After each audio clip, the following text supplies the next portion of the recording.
দীর্ঘ প্রায় 18 বছরের আইনি লড়াই শেষে মুক্তি পেয়েছেন সাবেক স্বরাষ্ট্রমন্ত্রী লুৎফুজ্জামান বাবর। তার মুক্তির খবরে নিজ নির্বাচনী এলাকা নেত্রকোনার 4 নেতাকর্মীদের মধ্যে বইছে আনন্দের বন্যা। গত বৃহস্পতিবার তিনি মুক্তি পাওয়ার পর জেলা জুড়ে হয়েছে আনন্দ মিছিল। উচ্ছ্বসিত ছিল সবাই। বিতরণ করা হয়েছে মিষ্টি। নিজ জেলায় তাকে স্বাগত জানিয়ে পথে পথে নির্মাণ করা হয়েছে অসংখ্য তোরণ। দেয়ালে দেয়ালে সাঁটানো হয়েছে পোস্টার।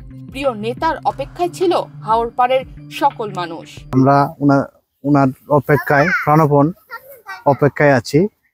উনি যাতে সুস্বাস্থ্য ভালো রেখে আমাদের কাছে পৌঁছতে পারে সেই জন্য দোয়া করি, আকাঙ্ক্ষা করি আমি যাতে উনাকে সশরীরে দেখতে পারি। নেত্রকোনার হাওড় বিশিষ্ট 3টি উপজেলা মদন মোহনগঞ্জ এবং খালিয়াজুড়ি, এই 3 উপজেলা নিয়ে গঠিত নেত্রকোনার 4 আসন। এই আসনের সাবেক সংসদ সদস্য ও স্বরাষ্ট্র প্রতিমন্ত্রী লুৎফুজ্জামান বাবর। হাওড় বেষ্টিত জনপদের সাধারণ মানুষের কাছে তিনি ব্যাপক জনপ্রিয়।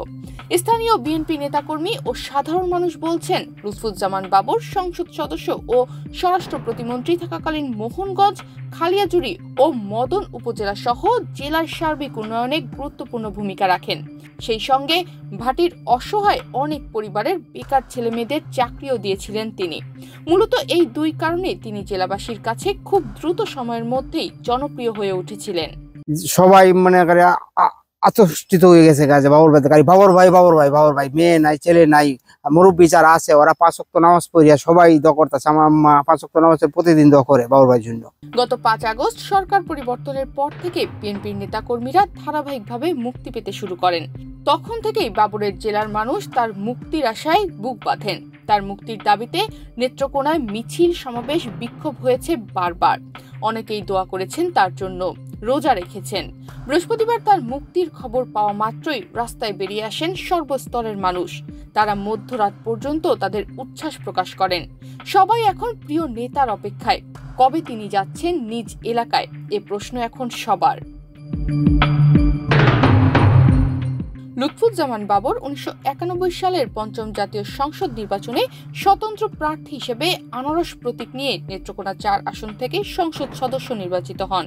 2001 সালের 8ম জাতীয় সংসদ নির্বাচনে বিএনপির প্রার্থী হিসেবে নেত্রকোনা 4 আসন থেকে সংসদ সদস্য নির্বাচিত হয়ে বিএনপির নেতৃত্বাধীন 4 দলীয় জোট সরকারে তিনি স্বরাষ্ট্র প্রতিমন্ত্রী হিসেবে দায়িত্ব পালন করেন।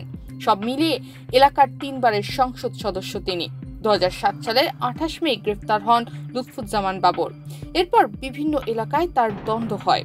এর মধ্যে 2টি মামলায় তার মৃত্যুদণ্ডাদেশ হয় এবং একটিতে দেওয়া হয় যাবজ্জীবন কারাদণ্ড। তবে গত বছরের 5 আগস্ট ছাত্র জনতার অভ্যুত্থানে আওয়ামী লীগ সরকারের পতনের পর এসব মামলার আপিল শুনানি শেষে একে একে খালাস পান বাবর।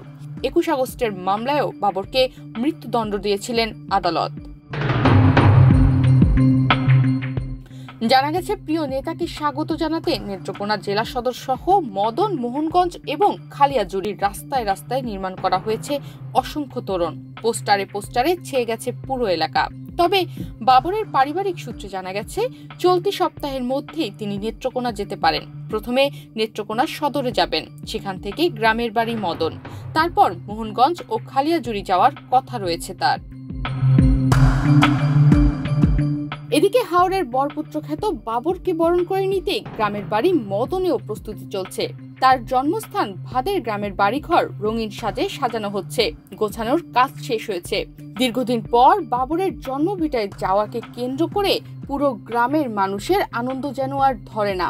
সবাই বাড়ি এসে খোঁজ নিচ্ছেন, কবে আসবেন প্রিয় নেতা বাবর। তনিমা রহমান, বাংলাদেশ প্রতিদিন।